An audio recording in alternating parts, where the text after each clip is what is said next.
तो hello folks, hello everyone. In this session, we are going to discuss the furthermore part of the Fibonacci. In the previous session, यानी पिछले video में हम लोगों ने Fibonacci रिट्रेसमेंट्स को पढ़ा था। फिबोनाची रिट्रेसमेंट्स में हमने ये पढ़ा था कि जब भी कोई स्टॉक किसी भी एक ट्रेंड में होता है, सपोज उदाहरण के लिए हम ये ले रहे हैं कि अगर उसका ट्रेंड ऊपर की तरफ है, जैसे ऊपर की तरफ है, तो हमें उसे खरीदना है। अब हम उसे खरीदेंगे तो कब खरीदेंगे? क्या वो ऊपर भाग जाएगा तब? नहीं, जब वो रिट्रेसमेंट करेगा तब। तो फिबोनाची के रिट्रेसमेंट्स हमें ये बताते थे कि किन रिट्रेस होने के बाद किस वैल्यू पर उसे खरीदना का सही टाइम होता है, या क्या ऐसे इंपॉर्टेंट रिट्रेसमेंट वैल्यूज हैं जहां उसे खरीदना ठीक होता है। जैसे ये मैंने यहाँ से सेलेक्ट कर ली फिबोनाची, उसके बाद मैंने क्या करा, इसको इस तरह से ये एक्सटेंड कर दिया। अब ये मेरे पास यहाँ से लेके यहाँ तक का क्लियर ट्रेंड हो गया है ना। इस थोड़ा ऐसा कर लेते हैं दूर, ताकि न्यूमेरिकल वैल्यू क्लियर रहे। तो अब ये यहाँ से लेकर यहाँ तक मैंने ड्रॉ कर लिया।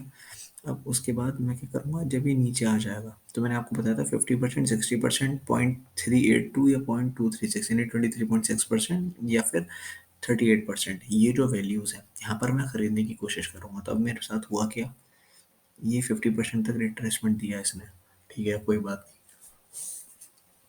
अब यहाँ पर मैं थोड़े टाइम फ्रेम में, यानी डेली कैंडलस्टिक है, तो क्या करूँगा, आवरली में या फिर कोई भी तरीके से कोई भी एक ऐसा इंडिकेशन या प्राइस फॉर्मेशन देखूंगा जिससे मुझे यहाँ पे बाई का कंफर्मेशन मिले। तो मुझे कैसे मिला, ये बियरिश कैंडल है, फिर एक नॉर्मल इनसाइड बार बना बट सिमिलर कलर का बन गया, फिर ये दूसरा इनसाइड बार बना और इसका ब्रेकआउट आया यहाँ पे।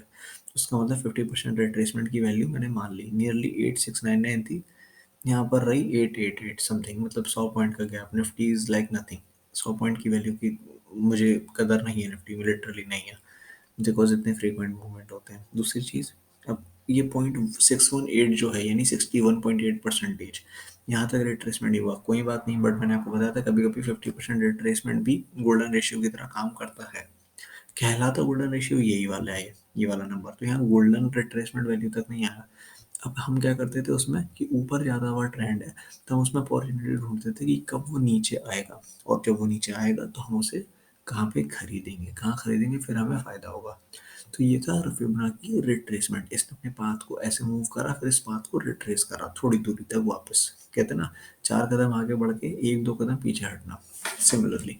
बट फिबोनाची एक्सटेंशन एक कम्प्लीटली डिफरेंट सिनेरियो है। वहाँ पर हम ट्रेंड को एक्सटेंड कर देते हैं। जैसे यहाँ पे हम ट्रेंड का रिट्रेसमेंट देखते थे कि ट्रेंड के बाद प्राइस ने अपने आप को रिट्रेस करा नहीं करा, वहाँ पे हम देखते हैं कि प्राइस अपने आप को एक्सटेंड कितना कर सकता है आगे से। इसको हम क्या करते हैं, इसको हम ट्रेंड रिवर्सल के टाइम पे यूटिलाइज करते हैं। कैसे करते हैं वो भी बताऊंगा कि लाइक अगर फ्रेश ट्रेंड है, अभी प्राइस आगे बढ़ा नहीं है, बट किस तरीके से प्राइस और आगे बढ़ेगा। जैसे ये मैंने यहाँ पे इसको क्लिक कर दिया, यहाँ पे आ गया फिब रिट्रेसमेंट, ये हमने पिछली वीडियो में पढ़ लिया। अब हम पढ़ेंगे ट्रेंड बेस्ड फिब एक्सटेंशन, ठीक है। तो हम क्या करेंगे, सपोज ये मार्केट में तेजी हुई गिरने के बाद, फिर उसके बाद पहली बार गिरावट आई ढंग से, ये भी है गिरावट है, इतनी कुछ खास नहीं है। तो फॉर एग्जाम्पल मैं इसको थोड़ा सा ऐसे कर लेता हूँ जूम, ताकि आप लोगों को क्लैरिटी से दिख सके। अब मैंने ये trend based Fibonacci extension select कर लिया। इसमें 3 क्लिक करने होते हैं, उसमें केवल 2 क्लिक थे। इसमें क्या होगा, पहला क्लिक वैसे मार्केट में एक बार एक हाई बनाया, फिर वहाँ से रिट्रेसमेंट कर लिया। तो मुझे क्या करना है, रिट्रेसमेंट करके आगे बढ़ रहा है या रुक रहा है, तो मुझे क्या करना है, पहला क्लिक मार्केट के लो पर, ये लोअर वैल्यू है ना, तो यहाँ क्लिक कर दिया। दूसरे क्लिक के लिए मैं इसको ऊपर लेकर जाऊंगा, और दूसरा क्लिक हाई है, इसकी हाईएस्ट वैल्यू क्या है, ऊपर देखिए यहाँ डेटा में लिखी हुई होती है ये, इसकी हाईएस्ट वैल्यू 9889, यानी 9890 लगभग, 9888 बराबर है। यहाँ पे क्लिक करा।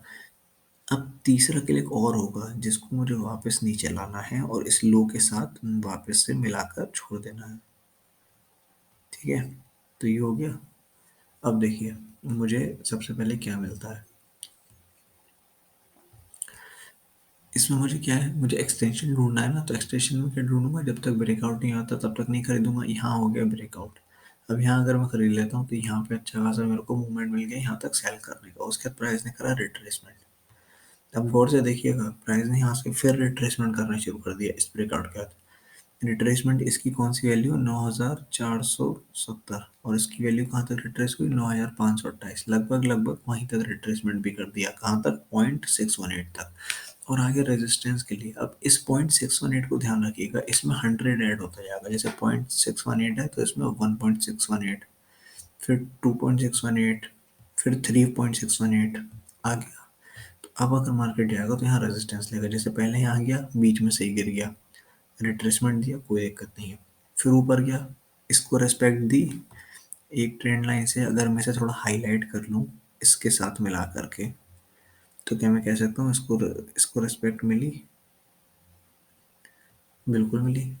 यहाँ पे रेजिस्टेंस लिया फिर गिरा, फिर ऊपर जाके ब्रेकआउट दिया, ब्रेकआउट देने के बाद इस लाइन को सपोर्ट में बदला, फिर ऊपर गया, फिर थोड़ा नीचे आया, फिर आखिर में यहाँ पर। अब देखिए बीच में कहीं भी मार्केट ट्रैवल कर सकता है, बट सबसे बड़ा अटका कहाँ पे है, 1.61 पे गिरा था एक बार, 2.618 पे गिरा था यहाँ पे कितनी बार, एक बार, फिर दो बार, फिर ब्रेकआउट दिया, फिर तीसरी बार उस पर सपोर्ट बनाया, चौथी बार सपोर्ट बनाया, फिर आगे चला, फिर ये था 3.618, 12,600। यहाँ पे मार्केट ने थोड़ा सा फिर देखो अटकने की कोशिश करी, एक बार में क्लियर नहीं हुआ, फिर निकल गया तो सपोर्ट लेने की कोशिश करी। ये ट्रेंड लाइन को मत देखिएगा, ट्रेंड लाइन को क्या है कि अगर आप ट्रेंड लाइन को देखोगे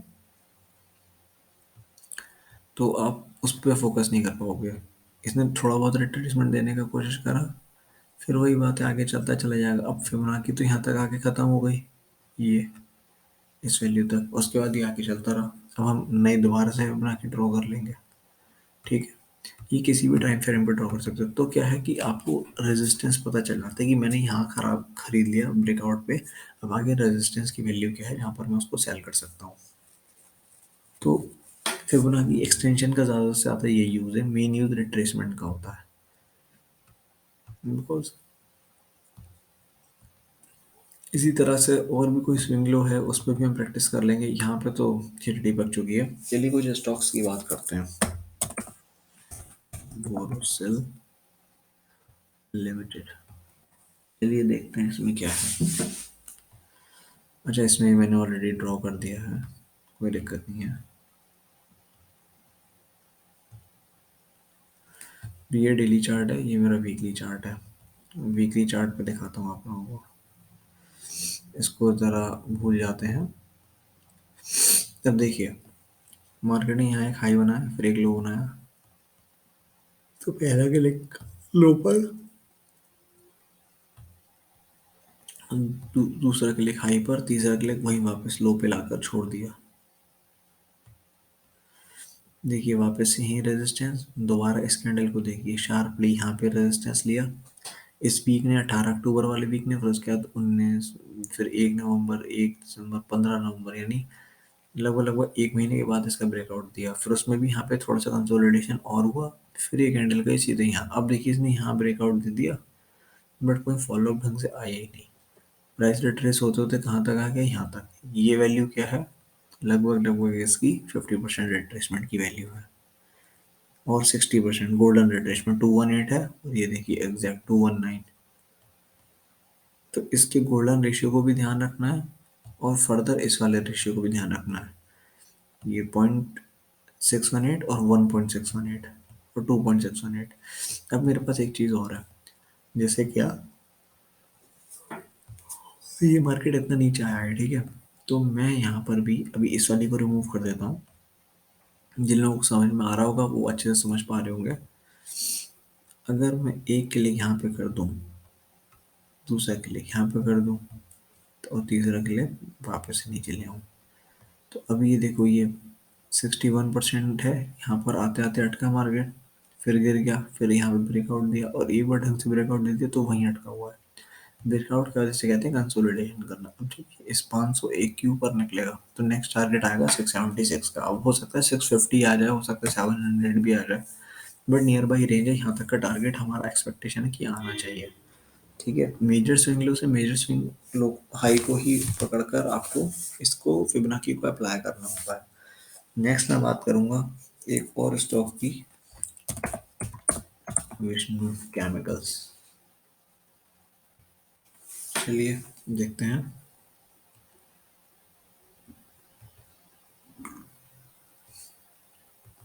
हम गौर से देखिएगा, एक चीज दिखाता हूँ, ये फिबोनाची है। पहला क्लिक लो पर, दूसरा हाई पर, फिर उस पर। तो अगर मैं इसको उल्टा देखूं तो ये लो हो गया, ये इसके लिए हाई हो गया अगर डाउन ट्रेंड की बात कर रहे हैं।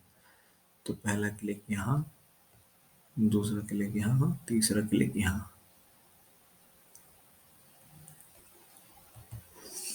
क्लियर। अब ये देखिए, ये यहाँ पीछे तक गया, फिर उसके बाद क्या हुआ आगे, अभी तक इसके नीचे नहीं आ पाया है। तो इसलिए इसका हम अभी वेट करेंगे। अब हमको क्या दोबारा देखना है, अगर यहाँ से भी स्विंग ऊपर हो गया तो मुझे इसको हाई, इसको लो मारना पड़ेगा, इसको हाई मारना पड़ेगा। वहां पर फिर कंफ्यूजन रहेगा। बट एक इंटरेस्टिंग सी चीज है। सपोज ये मार्केट ने लाइफ हाई बनाया था, इसके बाद कोशिश करी ऊपर आने की, बट गिरा कहाँ, सीधे यहाँ पर। तो एक काम करते हैं, यहाँ से लिया, यहाँ क्लिक करा, और ये थर्ड क्लिक मेरा यहाँ पर। एक बार वीकली में देखें क्या परफॉर्मेंस है, कितनी क्लियरिटी है, ये ज़रा देखिए। 2.618 पे यहाँ ब्रेकआउट दिया, ऊपर गया, कहाँ रेजिस्टेंस लिया, 1793 यानी 3.618 पर लिया इसने। उसके बाद वापस आकर के यहीं पे सपोर्ट लिया 2.618 पे, फिर ब्रेकआउट दिया तो कहाँ पे, 2.89 पे। मतलब बिल्कुल एकदम परफेक्ट तरीके से फिबोनाची को फॉलो कर रहा है। लाइफ के पुराने मेजर स्विंग हाइस से लेकर लाइफ का ऑल टाइम लो अगर मैं मिला दूँ उसके बाद का, तो देखो कितना सही एकदम आया। ये इसे लगा के आप भविष्य जान सकते हो स्टॉक का, टेंटेटिव भविष्य, परमानेंट भविष्य नहीं। ऐसे ही अगर हम डिस्कस करें KPEL को, तो ये तो काफी ठीक ठाक है।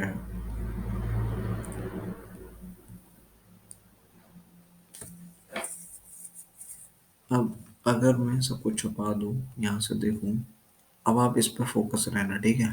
पहला क्लिक, दूसरा क्लिक, तीसरा क्लिक, पहला, दूसरा, तीसरा।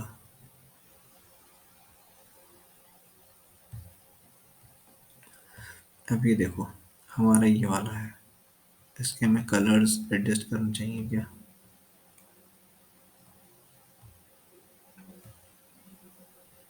ताकि हाईलाइट हो जाए, बस इसलिए। ये वाला है, ठीक है, ये वाला। अब ये खुद देखो, इसका जो हाई वैल्यू है वो है 488 समथिंग, और ये 516। तो मतलब एक तरीके से देखा जाए तो लगभग 28-30 रुपए का फ़र्क तो आ रहा है, बट नियर बाई वैल्यू काफ़ी अच्छे से वर्क भी कर रही है ना। तो इस तरीके से आप भी फिबोनाची का यूज़ कर सकते हो बड़े बड़े चार्ट्स में। एक्चुअली में देखो, ऑप्शन चलाने में मुझे कोई प्रॉब्लम नहीं है, बट ऑप्शन ऐसा नहीं सिखाया जा सकता। ऑप्शन में साथ बैठा के चीज़ें दिखानी पड़ती हैं। आप लोगों को लगता है बस मैं फ़ोन पे बताऊँ, आप लोग खुद सोचो, फ्री में आप लोगों को इतनी चीज़ मिल रही है, तो आप लोग इसमें कुछ बहुत बड़ा नहीं कर पा रहे हो। आपको क्या लगता है ऑप्शन मतलब ऐसे बैठे बैठे सब कुछ सिखा दिया जाएगा, आ जाएगा? नहीं। आप ऑप्शन के लिए बहुत सारी चीज़ें पढ़नी पड़ेंगी। ऑप्शन का डायनामिक्स ही अलग है, it is a very dynamic subject. हर घड़ी चेंज होती हैं उसमें चीज़ें। बेसिक्स मैं आपको बता दूंगा, इंडेक्स में ट्रेड करते समय ऑप्शन का किस तरह से यूज़ करें वो मैं आपको बता दूंगा, but don't get dependent upon the option. मतलब 10,000 का कैपिटल है, पता नहीं आप पूछ कैसे लेते हो कि ऑप्शन ट्रेड करना है आपको। प्रीमियम भी नहीं आ पाता हुआ है निफ्टी का, अगर मैं कॉल बता दूंगा तो। ऊपर से हैच करना तो दूर की बात है। एक चार्ट और देख लेते हो, KNR कंस्ट्रक्शंस।